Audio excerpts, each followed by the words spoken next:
He's either here for narcotics or prostitution for narcotics. Smells like some hydro in there. Let's go open up the door so we can talk to you. What we are worried about is you having a juvenile in there. The only redactions that were made are just to redact the juvenile so that there's no identifying him. You got an ID, Shorty? Shorty doesn't sound like a last name to me. The officers at that time had no idea, who Mr. Shorty was or anything, or the magnitude of what this would turn out to be. So what's going on over here tonight, man? We're just hanging out and talking about life and stuff. Yeah, you can shut the door. You're good. We're done. He probably explained. I don't know if he explained to you. We're just going to do a report, document everything.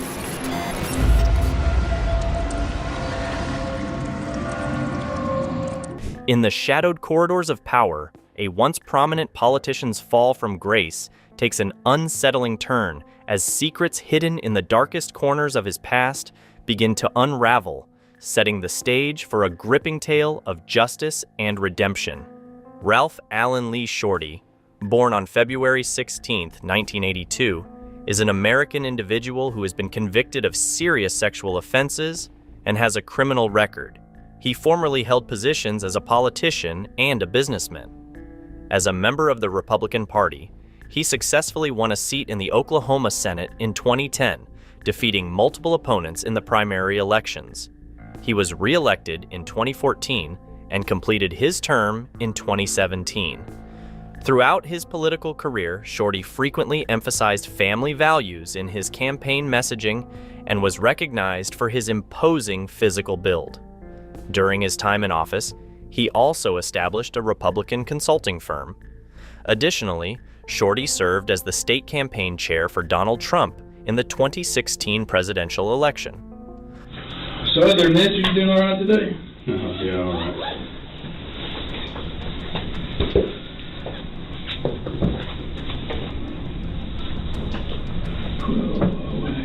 First off, let me start off with saying I've got a little bit of a blood pressure issue. Okay. So just if I get a little lightheaded. let me know. Yeah. Let us know. You have a glass of water or anything? No, I'm fine. First off, free to go anytime you want. You can stop talking to us anytime you want. No big deal. Just say, hey, done talking, and we're done talking, okay? And we'll let you out. Let us know if you have any lightness, head, anything like that. Any medical attention, we'll get you out of here and get it for you real quick. Alright, so, just so I know, what's your last name again? Shorty. Spell it for me. S-H-O-R-T-E-Y. What's your first name? Ralph Middle? Allen Lee. A-L-L-E-N-L-E-E. What's your birthday? February 16th, 82. Yeah, home address? 2105 Southwest 64th. LLC. Mm-hmm. What's your phone number? 405-219-9346. 9346? Alright. Well, like I said, we're on the phone. I guess, had some officers contact you at Super 8 on March the 9th, I think it was, real early in the morning. Yeah, Wednesday night, I think. And so that's what we're here to talk about. Why don't you tell me what transpired there? Well, we were inside talking, and we heard a bang on the door. I honestly didn't know who it was. Couldn't see through the keyhole or the peephole. And so, the young man I was with, I know has, I've known him for, we've been talking. He's come to the coffee shop that I operate a couple times. I've even had him over to my house, play video games before. Had no idea. Told me when I first met him that he was 20. And so when they first got there, I didn't know what the issue was. Didn't know if it was, somebody trying to get in or what. Mm-hmm. So, I asked them, they said it was a wellness check or something like that, and I said, hey, I'm fine. And they were persistent, and then I could finally see a badge, one of them. And then they said that there was a minor inside the room. Obviously, I had no idea when I first met this young man. He told me he was 20 years old. Like I said, we've been talking on the phone for a while.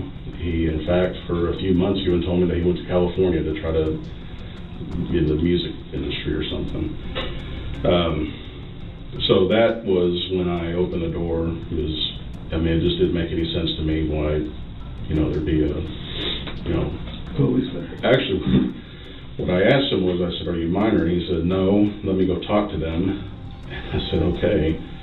And he went out there, and that's, I don't know what they talked about, but I asked him to check his ID. Again, I'd never even thought to ask him for his ID. There was no reason to. So anyway, I guess after that, one of the men, Sergeant something, I can't remember his last name, he's bald. He lectured me quite a deal. At that point, I was, again, blood pressure. I had to sit down, couldn't even really, I don't even honestly remember what I said to him, a little bit, I think. And I just needed to not have a stroke. So I was caught off guard by that. I think they asked me at some point if they could search the room. I had my computer bag with me, and one of the men searched my computer bag as well as the room. As far as I know, there was nothing found. That was that. Okay. So they said pardon me. They said they smelled weed in the room. Were y'all smoking weed or anything I was like not that? smoking weed. Was there any in there? No. Okay. And again, I asked them to search. They wanted to search my bag. So I don't remember. I think he needed a place to stay for the night. I think he had a bag with him. I don't know if they searched that. Okay. I did not. So did you stay there all night after the cops left? Or? I left a little while later. About what time? I have no idea. Okay. But you didn't stay until in the morning? I wanted to make sure that I was okay to leave. And that was off. So you say how long you known the guy? It's been definitely over a year. Okay. What do you know him by? What's his name? You know his last name? No, honestly, I don't remember. He's been over to my coffee shop a couple times. I know that he had been arrested for drug dealing in the past. I know that he had dropped out of high school. He was trying to get a GED. I was trying to help him through that. In fact, when we first met, I was trying to help him study and things like that for the GED. And then when I lost contact with him for 4 or 5 months, when he went to California or wherever, I just assumed that he had, I didn't know that's where he went. Well, how did y'all meet? At the coffee shop. I'm pretty sure of that. What coffee shop are you talking about? That's my guy. I own a coffee shop. It's called Holy Grounds Coffee. Okay. And 8613 Southwestern. Okay. And I'm pretty sure that's how we met. I honestly don't remember. It's the only place I probably would have met the guy. So anyway, he's been over a couple times there. When he came back, he was, in fact, he told me he wanted to go be an anesthesiologist or something. And I said, you can't go without a high school diploma. You can't do anything without a high school diploma. And so, I know that the day after the incident happened, he was going to test for the GED. Strongly encouraged him to do that. The night that he called me, he said you just need to get out of his house. I'm assuming I thought he had told me that he lived with some friends, and he had told me in the past that it was hard for him to get clean because he was always with his friends that are living with him. And so when he called and said he needed to get out of there, that he had to test the next day, then the choice was to bring him over to my house, which I don't think my wife would have appreciated that very much. She probably would have been okay with it, but I just figured it'd be easier just to get him a place. And then we decided to talk. So. Okay. So,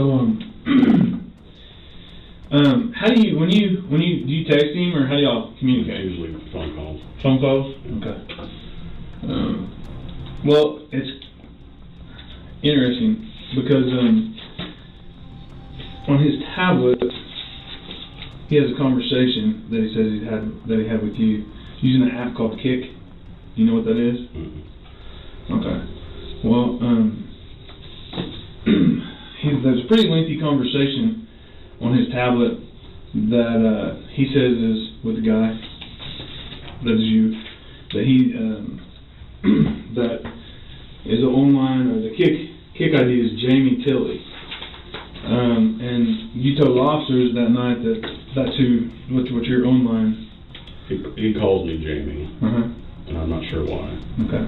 And anyways, so we've got a conversation between him and this Jamie Tilley about.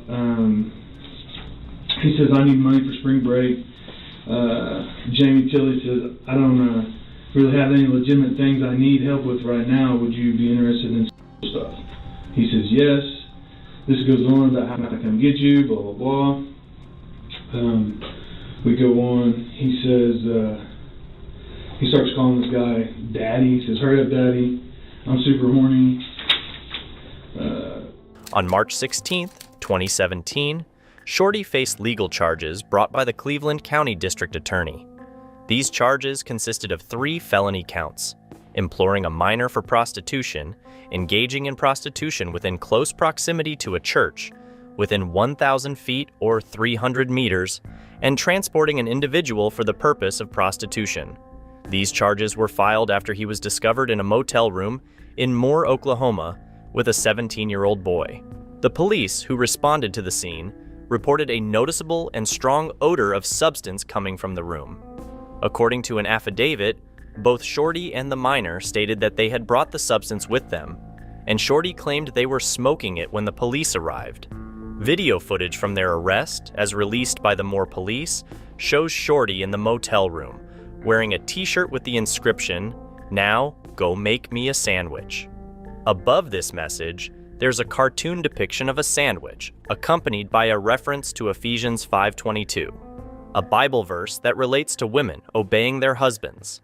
Additionally, the police disclosed that they uncovered explicit text messages between Shorty and the teenager, in which Shorty referred to the teen as baby boy and offered financial compensation in exchange for sexual acts.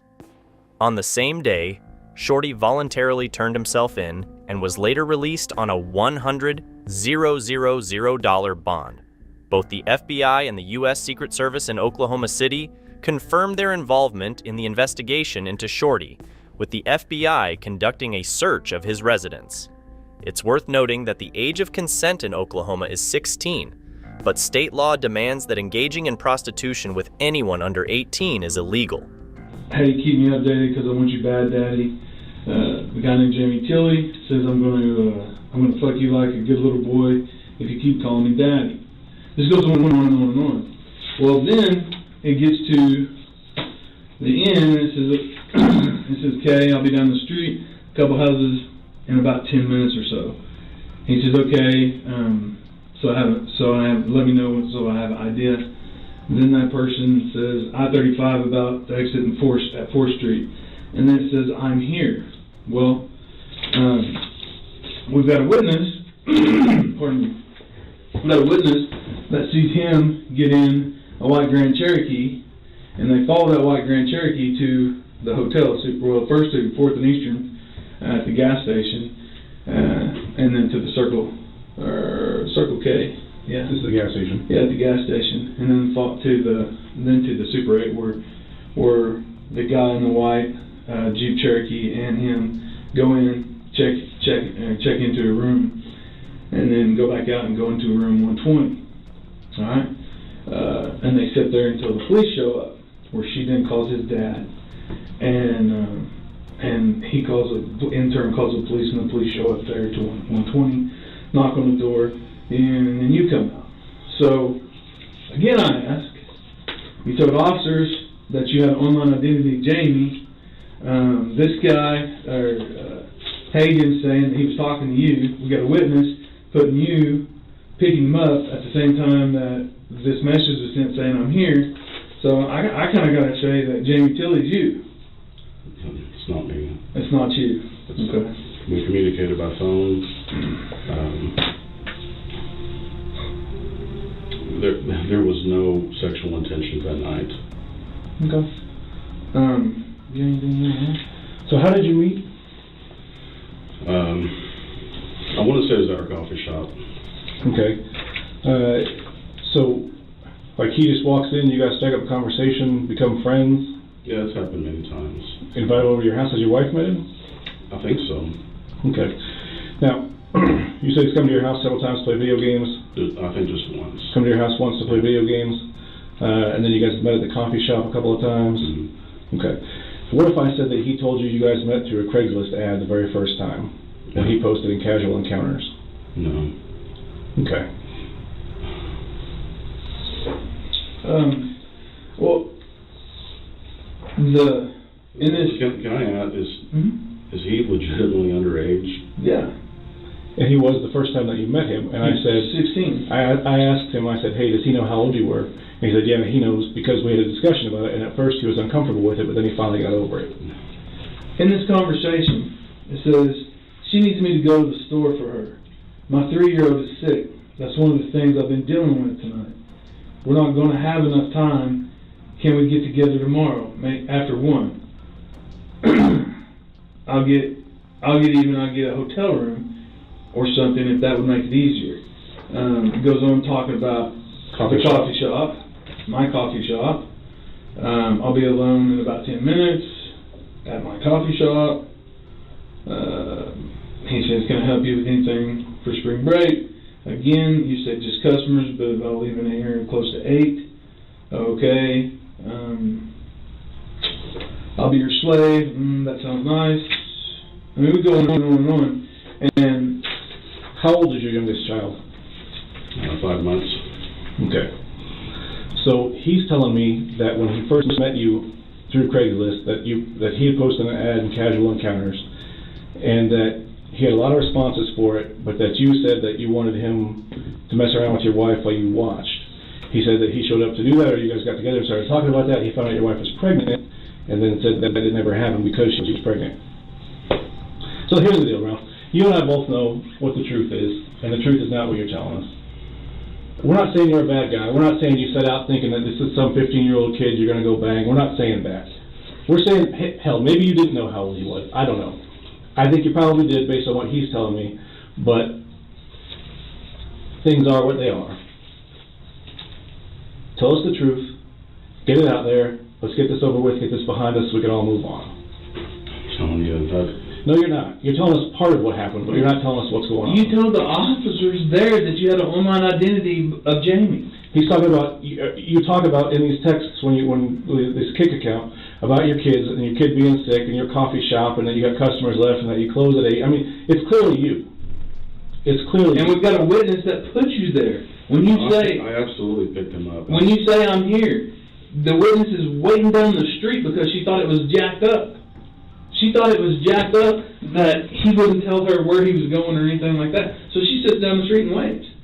And then she sees him go into the Super 8 hotel with you, and then she gets scared and wondering what the heck's going on, so she calls the police, or calls his dad, and who in turn calls us. So here's the deal. We're trying to give you an opportunity, all right, to help yourself out here, all right? We have we have his device, these are just photos of it. We actually have downloaded the entire device now. So we have everything that y'all said that night, everything. The thing about it is that tablet, once you sent the message saying I'm here, that tablet was never on the internet again. So the kid conversation couldn't delete. So we have the entire conversation. But yeah, you can look at it. We have the entire conversation because it never hit the network again. This is a bad deal. This is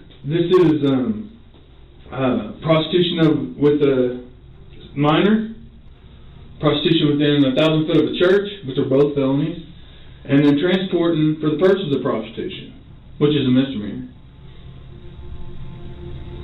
I'm telling you, that's not me. It clearly is you. Ralph, that's a lie. You're lying to us right now. That's clearly you. No one else. Daughter sick, coffee shop, I'm here and you're there. That's clearly you. I don't know who else he could have been talking to. Nobody. Well, I agree with you. Nobody. Yeah, I has a coffee agree. shop and has a kid, sick kid, and all this stuff. And showed up. It's you. And here's the deal. He says it's you that he's talking to. You show up with condoms. He shows up with lotion. I mean, that's not true. Hold on. Yeah, there was condoms in your bag. The cop saw them. That's just not absolutely not true. I did not show up there for any sexual thing. Well, then there's also weed that was in a green plastic container, marijuana that was in a green plastic container with labels from Colorado that was in the room. Did you ever touch that bottle? No. So there's no way your fingerprints will be on it? No. Okay. Yeah, because we have the bottle. I don't know what to tell He you. says, matter of fact, he says when the police knocked on the door that y'all were both smoking marijuana. He said that he brought a gram when you brought a gram, and you guys rolled a huge blunt, and that you guys were planning on messing around, it just hadn't got there yet. And that he was going to do you a favor by whatever it was you guys were going to do, and that you were going to do him a favor by kicking him some money for spring break.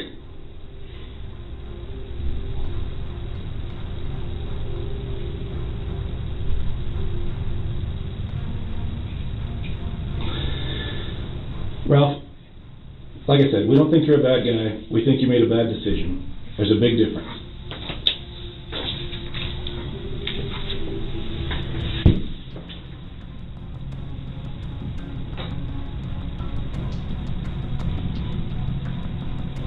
I just don't know why he would do that. I honestly don't know. Because it's true. It's not true. I mean, he's 17. And He's he lied 17. about that too. Okay, well, for all practical purposes, let's say he did lie about that, all right? Jamie Tilley is you, and I can prove it. So, at minimum, you met with a guy at a hotel to pay him for sex. At a minimum. Within At a 1,000 minimum. feet of the church. Yeah, within 1,000 feet of the church, which is a felony in itself. So, at minimum, that's what it is. All right? At minimum. So, I'm giving you an opportunity here, and he told me I shouldn't, but I am. I'm giving you an opportunity to do it, to take responsibility for it and make it a little bit easier on yourself. If you don't want to take it, that's fine. Okay? I can tell you what I'm going to do tomorrow. All right? First thing tomorrow morning, I'm taking this case to the Cleveland County District Attorney's Office. Okay? I'm going to suggest that they file charges for solicitation of a minor, possession or prostitution within 1,000 feet of a church, and transporting for the purposes of prostitution. Okay, and then they're going to decide whether or not they're going to file charges or not. Obviously, I've given you the opportunity. I'm giving you an opportunity to help yourself out, to tell us what happened. Everything that I'm telling you, I can prove beyond a shadow of a doubt. So. I know that's why we're sitting here so strongly telling you you're lying, because we can prove the Jamie Tilley identity. We can prove that identity is you. I mean, amazing things that we can do with electronics and stuff like that. That we can recover and stuff like that with warrants and everything. So I'm telling you right now, but beyond a shadow of a doubt, that's you. Following the revelation of reports, but before formal charges were filed, the Oklahoma Senate took unanimous action to revoke several privileges held by Shorty. These privileges included his parking space, office, and positions on committees. Despite these measures, he retained his legislative seat, voting rights, and salary. Numerous Oklahoma officials, both from the Republican and Democratic parties, called for Shorty's resignation, and this call included Governor Mary Fallin. Ultimately, Shorty made the decision to resign from his office on March 22, 2017, just 6 days after the charges were brought against him. And if you want to move forward from this with keep saying that's not you, then that's fine. But I don't want to be here not giving you an opportunity to set it straight and tell the truth. It doesn't sound like anything I say is going to help. Okay. I mean, the truth helps. And just so you know that we also exchanged dick pics at one point. And when hopefully you didn't take a picture of your dick with your phone, because that's going to tag it whenever you send it to somebody. No, I don't do that. Okay. I wouldn't.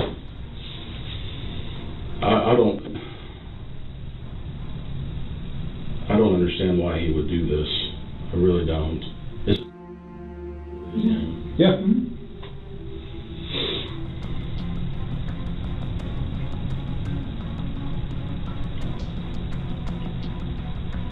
And he said he knows you because, like you're saying, coffee shop, all that. Said you guys smoked weed on the second floor of the coffee shop in the past. I just don't understand why he would do that. He has nothing to gain from this. Except screwing me. How does that help him? I have no idea. Yeah, I mean, he has nothing to gain. Why would that I know screw that he's him? on probation or whatever. He has no idea who you are. He thinks your name is Jamie. He has no idea what your real name is. None. He referred to you as Jamie the whole time I'm talking to him. I don't understand this.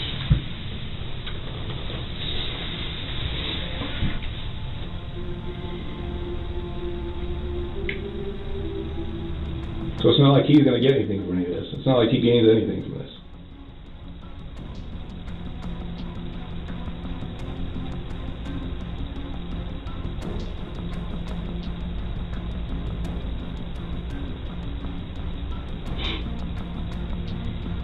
Have you got your phone with you right now? No. Where is it at? Honestly, I lost it. Lost your phone.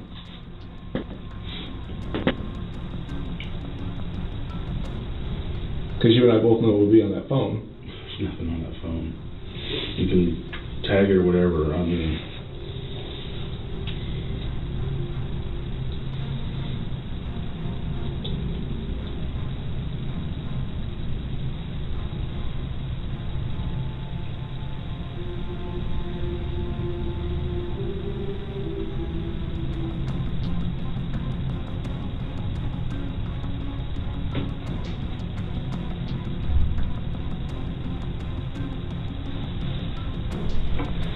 So other than kicks, how did you communicate with him? Did you email him? I don't think I've ever had his email address. Okay.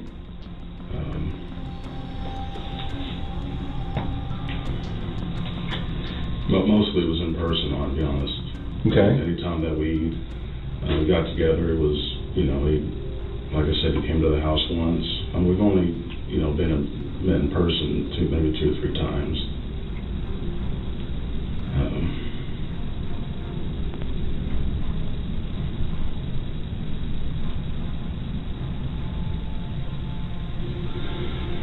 Prior to the evening that we're talking about, how much sexual stuff had you guys done together? Nothing. So that was going to be the first time? We weren't doing anything. Not when we got there you weren't, but that was the plan for that evening. No. Clearly it was. Sir, I'm telling you it wasn't. I don't have any legitimate work for you. Are you interested in sexual stuff? Would you be interested in any sexual stuff? He says yes. Then it gets worse on down through here, as far as talking about it. It says, at one point, I don't know, I may have said this earlier, I'm gonna fuck you like a good little boy if you keep calling me daddy. He goes, yes, daddy, please. Did you ever have sex with him? No, never. Did you ever give him a hand job? No. Did he ever give you a hand job? I've never even seen him naked or even asked.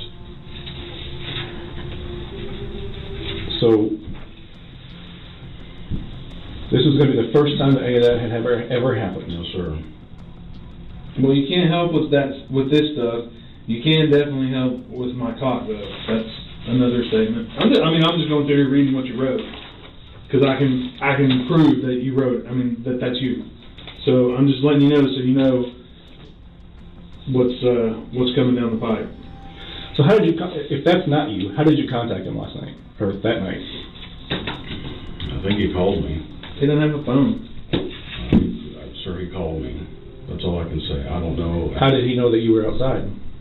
He called me, and I told him I was on my way. I told him I'd be there at a certain amount of time, and I got there. Did you use this phone that you've lost? That was the only phone I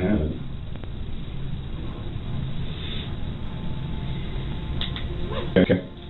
On September 5th, 2017, a federal grand jury issued an indictment against Shorty, charging him with 4 federal offenses related to sex trafficking and explicit child photography. These charges included both the March incident involving the minor and videos that Shorty was alleged to have distributed from his smartphone back in 2012 and 2013. Shorty entered a plea of not guilty in response to these federal charges. Subsequently, after the federal charges were officially filed, the Cleveland County District Attorney decided to drop the state charges that had been previously filed against him. What was that number? 265. I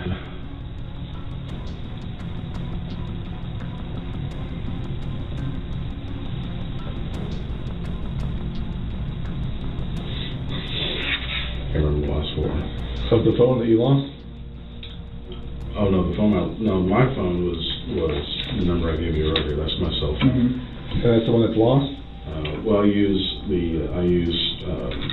Hangouts for Google numbers. I've always used them for all of my businesses, and so it would have been 265. I can't remember the last 4. Explain that to me. What does that mean? Like when you call him, or he calls you on this 265 number? Yeah. And that goes to your cell phone via Google Hangouts? Yeah, it's a forwarded number. A Google Voice number? No, it goes directly to my number. Okay. And so you called him back and said, "I'm here"? Right. Okay. And what number would you call? Well, I think I just told him I'd be there in 20 minutes or whatever. And then he saw you when you got down the street? Okay. Well, as far as I know, you keep saying down the street. I went to the house that he told me to go to. What house is that? You remember? maybe 912, 916, something like that. Okay. Lucidin or whatever it's called. Yeah. And that's where he told me to meet him. And,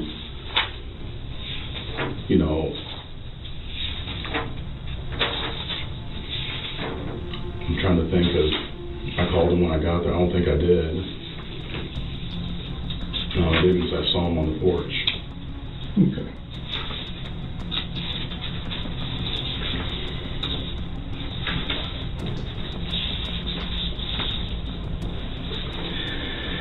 And you think that what you've told us today is going to make sense to a jury of your peers? All I can say is the truth, sir. And then you're not. I agree. All you can say to help yourself out is the truth, but you're not doing that.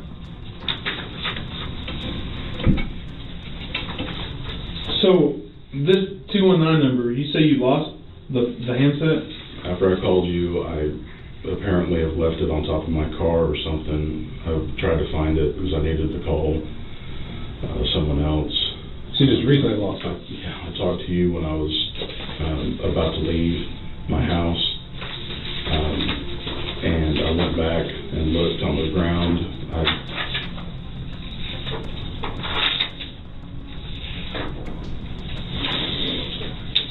Anything else? Nope. That is it. We gave it a shot. Yep. Do you have any questions?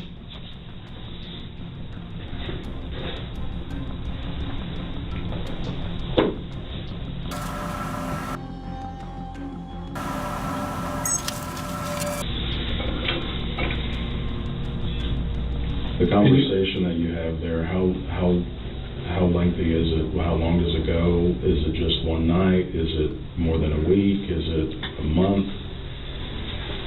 This one that we have right here is just that night. But we have others. Other what? Conversations. In what form? Same the same messenger? Huh? The same messenger? I don't know. I'm gonna have to get with. We'll have it at. I think he said 4 this afternoon. So we took his device. What we did is we took his device. There was 2 devices. We took them. We forensically. We have a guy who forensically examines them. Then what they do is they take everything off of it. Now, if it leads us to another device, if we get a search warrant or a court order or to another account, say, for instance, in this particular thing, this Jamie Tilley, all right, we can get the IP address that's used, all the IP addresses that's used with that account, all right, and we can track that IP address back to a handset. Like, so, say, for instance, the IP address that he uses, we'll track back to a network that he uses. If it's a wireless network, then it'll be that one and stuff like that. So we have several devices that we're looking at now. Okay. Not sure what all that means, but. Well, his devices. We're getting everything off of the 2 devices that we have of his. We're taking all that stuff off, all right? And our guys going through them one by one and sending us different IP addresses to look at. What it comes down to is the reason we have those conversations is that when we turned the Kindle on, those were the ones on there, so we took pictures of those, and then we gave them to the forensics guy. And what he'll do is he'll go get more in depth, but that way he and I don't screw it up by trying to fiddle with the damn thing. So we have more conversations. I just don't know what platform they're on, because all we did is what was up on the tab. We took pictures of what was up on the tablet then. So we have more conversations. I just don't know what platform they're on. I'll know tonight because he'll be done with both tablets today. So. A federal jury trial had been scheduled for December 2017. However, on November 19th, 2017, Shorty reached an agreement in which he decided to plead guilty, specifically to 1 count of sex trafficking, on November 30th. As part of this agreement, the prosecutor agreed to drop the explicit child photography charges that had been initially brought against him. Following his guilty plea on November 30th, Shorty was immediately taken into custody and faced the prospect of a prison sentence lasting a minimum of 10 years. And so you don't know how long this conversation's been going on or anything right now? Correct. Yeah.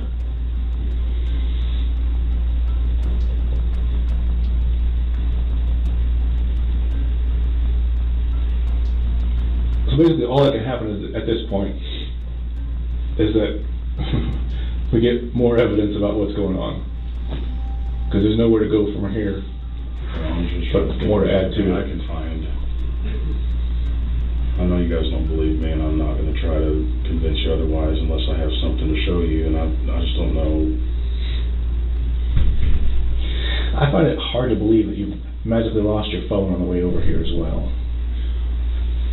It's not the first time, sir. Well, and just look at it. Okay, take all this crap in this conversation that we've had out of it. All right. So just put yourself in my shoes. Okay. So you got a guy who gets caught in a room with a minor, or in a hotel room with a minor, and he comes in and talks to us, knowing that he's had a conversation with this minor on an electronic device. All right. Probably his phone, because of the way he was at the store, he was at the guy's store, he was in his car. So more than likely it was on his phone. So you're coming in blind, not knowing Also extremely nervous. Well, I got you. I know, but put yourself in my shoes. You're coming in this blind, only knowing that we're going to want to talk to you about, the hotel room, and all of a sudden you come in and you don't have a phone. And I know you live with your phone. You have to. So that's just strange to us, Is your phone on you right now? No, it's not. Is it in your car? No. Can I look at your car? Sure. Okay. When did you drive up here today? Sorry? When did you drive up here today? When? What vehicle did you drive up here? My car. What is your Jeep? Oh, the white Jeep Cherokee? What year is it? I don't know, 99, 01, something like that.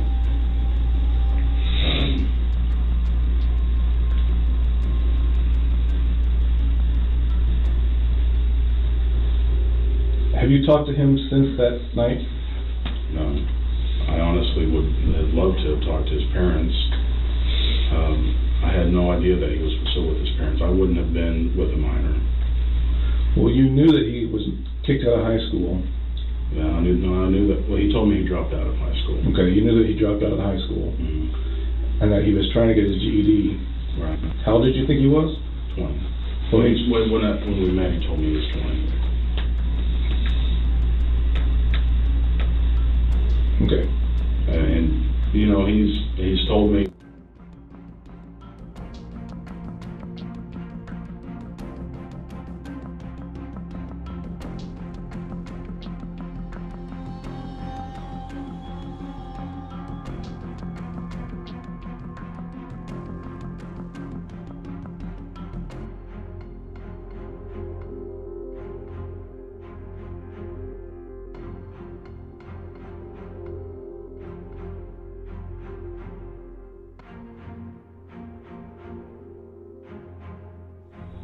Guys, this is why this is just so, I don't understand why you would do this, because that's all we've ever talked about, is just life and just trying to get him better, I guess.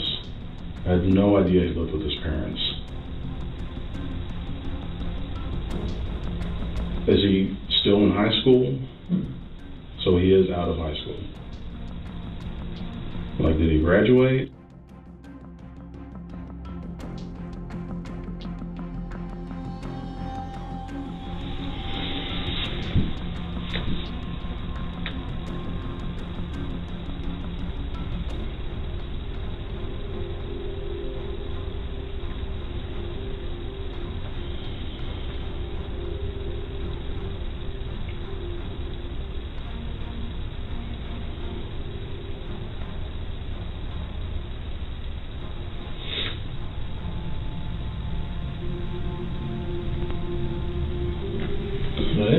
Wish I could tell. I'm still trying to think. I hope you don't mind. No, it's fine. Take all the time.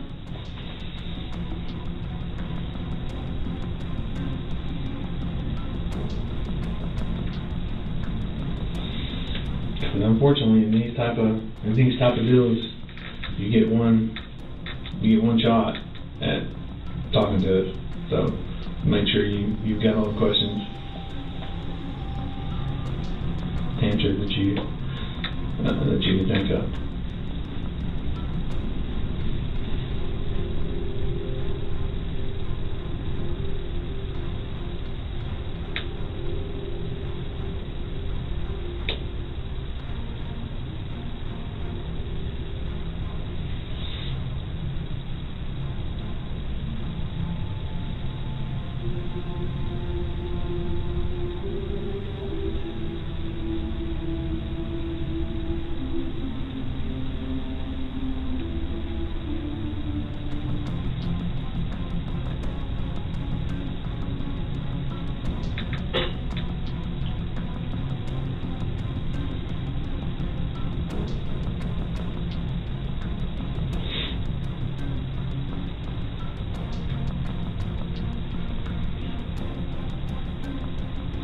How long you own the coffee shop?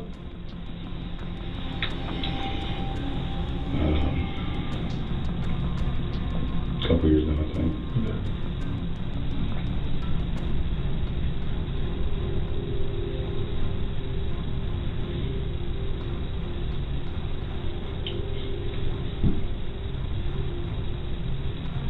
It doesn't make any sense.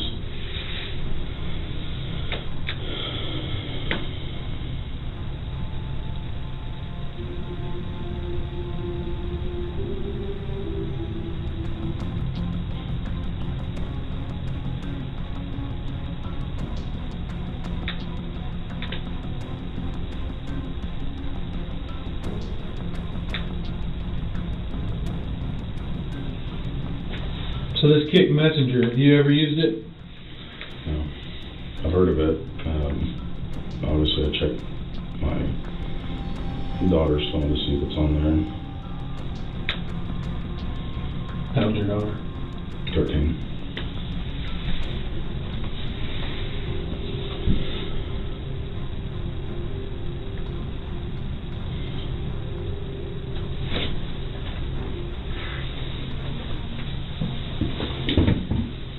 kind of phone was it that you lost? Samsung. I may find it. I'm going back where I drove.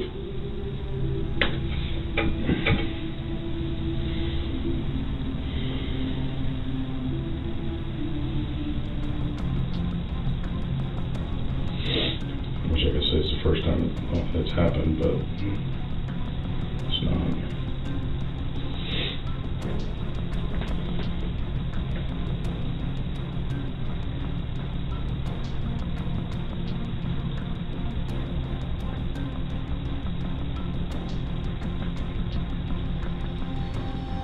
In early December 2017, law enforcement authorities released the video of Shorty's arrest at the motel, where he was discovered in the company of a 17-year-old male prostitute.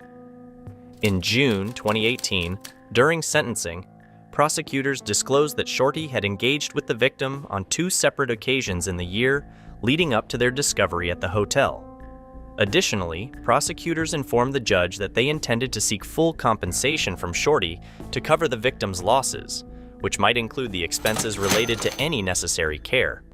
At that time, Shorty's legal representative stated that it would not be appropriate for them to comment on the matter. So why did you tell the officers there that you had an online identity by Jamie? I didn't say that. I said that he's called me Jamie. Well, I don't mean to. You did, because we got body cameras and I actually saw it. So, I mean, they were talking to him, they were talking to you, and you said you had that you went online or had an online identity of Jamie. That's it. You didn't say Tilly, the last one, but you said Jamie. I remember that, sir. Okay. I remember him asking me what my name was. You asked me about email conversations earlier. Mm-hmm. I'm just trying to find something for you guys.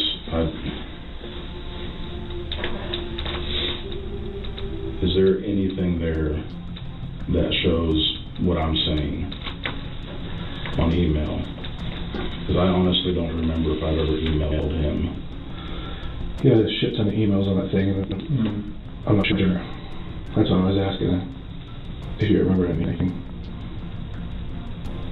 I gave the officer my email address the other night. I guess I'll search and see if there's any. I'm just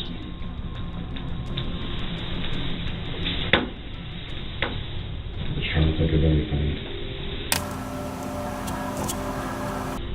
You had mentioned something about spring break. Can you explain that to me? You said he needed money for spring break. Like in what sense? Was he going somewhere? I don't know. Didn't say.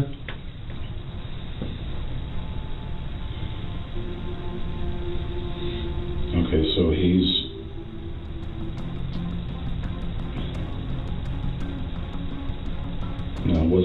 spring break was last week, right? This week.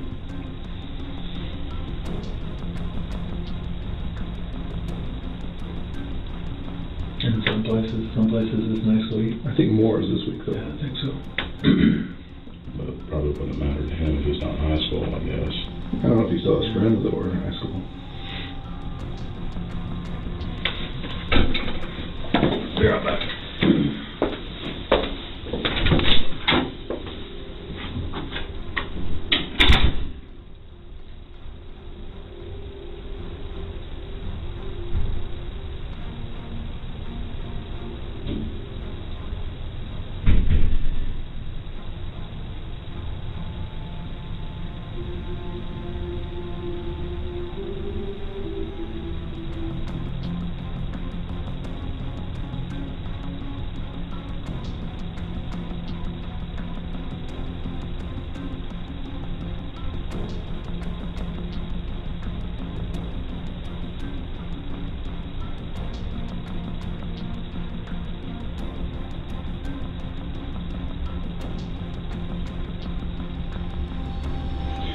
There's really not any way around it.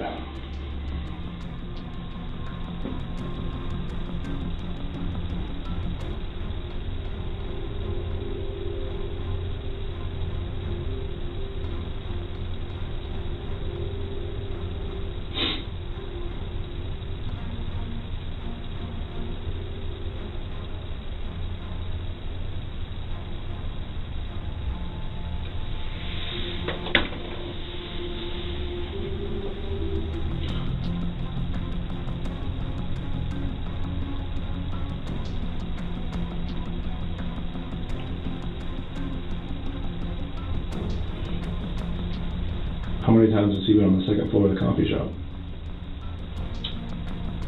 He never has been. So he wouldn't be able to describe what it looks like? I don't know.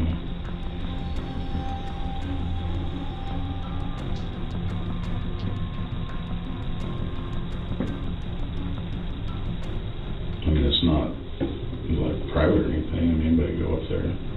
It's the fact that it's an open office.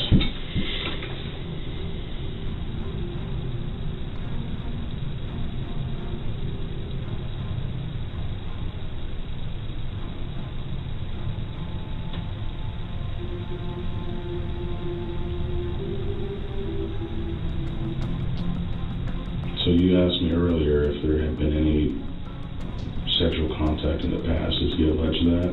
He said you guys kissed. When? Before May of last year.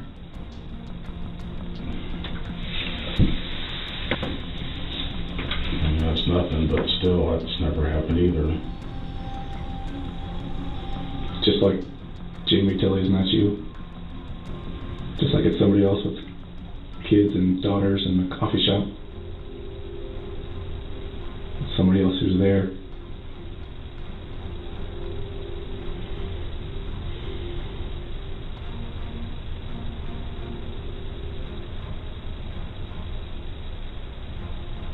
Man, you made a bad decision. You know, it doesn't mean you're a bad person. It just means you made a bad decision. It's not the end of the world. And if I can't prove otherwise, that it is the end of the world. And I can't think of any other proof that I can show you. There's nothing, because there's no, I mean... There absolutely would be. What we have is the truth. If I had phone calls, or if I had... But you don't, because they don't exist. What we have is the truth. You know it. You know I never would have thought to have to record a phone call or anything with a guy. I mean, It was recorded. That's what we've got pictures of. The conversation was recorded. I mean, that is so clearly you. You and I both know that's you. Anyone we show that to is going to know that's you. Well, that's the problem. It's not a problem. It's the truth. What I'm saying is the problem is that for some reason you think that if you stick your head in the sand and ignore it, it's going to go away. It's not. Your best bet is to tell us the truth, tell us what happened, and then move on from this. Make this a bump in the road, not the road. I mean, it's that simple, really.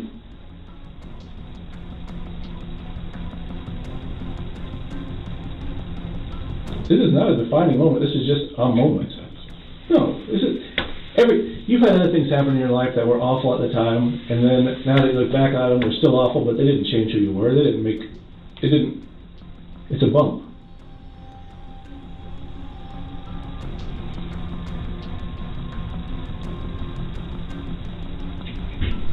That's all it is.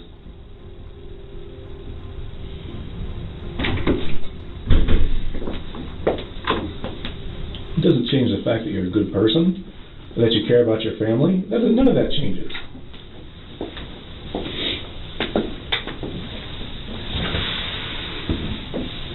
But the reason you're having trouble thinking of something to say is because you know there's nothing you can say. I'm having trouble thinking of something to say. You're trying to decide whether or not you should tell us what happened. No, I've told you everything. Okay.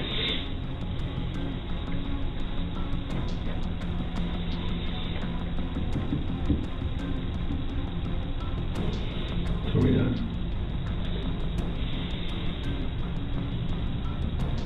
I can't think of anything else.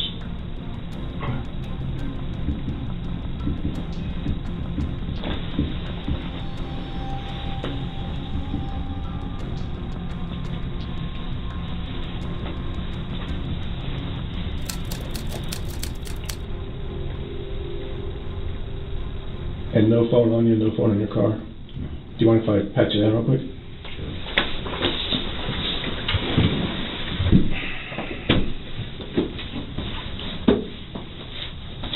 Sure. No, I said, hell, I should have said that before you sat down. I'm going to walk down in the car with you.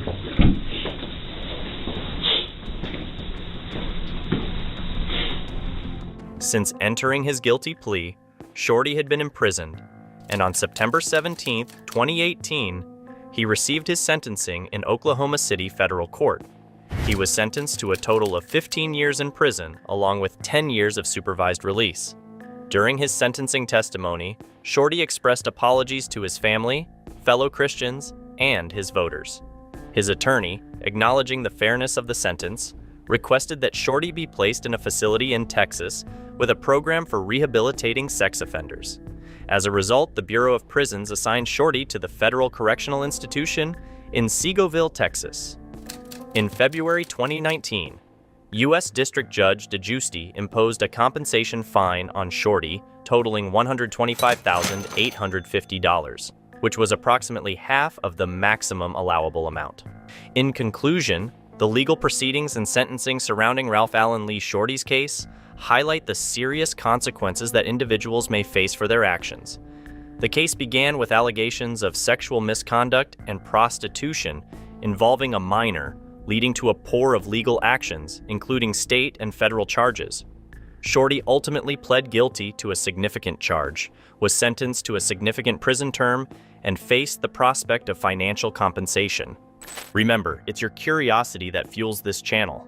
Keep exploring, stay inspired, and join us for more amazing content next time.